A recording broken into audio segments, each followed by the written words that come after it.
D'abord, nous voulons rendre grâce à Dieu qui nous donne l'occasion de venir ici en audience avec le président de la République, le chef de l'État.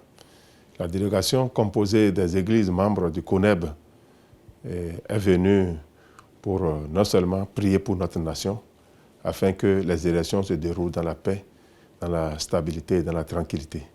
Nous savons que le 11 avril prochain, tous les Béninois en âge de voter doivent aller exprimer leur choix par rapport aux élections présidentielles. Et nous, notre souhait est de dire au chef de l'État que nous prions pour que ces élections du 11 avril se passent dans la paix, dans la tranquillité et que ça soit une fête de la démocratie. Et nous profitons de votre micro pour demander à tous les Béninois de jouer leur partition, c'est-à-dire d'aller voter en toute liberté et en toute tranquillité, de choisir le candidat de leur choix. Que le vote est un devoir citoyen, c'est aussi un devoir chrétien, parce que lorsque nous sommes de la société, nous sommes artisans de la société, nous sommes chrétiens, nous avons notre droit de vote et nous devons l'exprimer.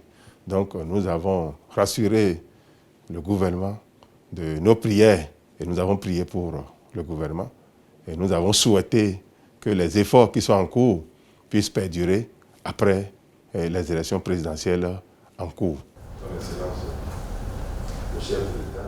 Dans le livre du prophète Jérémie au chapitre 29, verset 7, il est dit que notre paix dépend de la paix du pays qui nous abrite.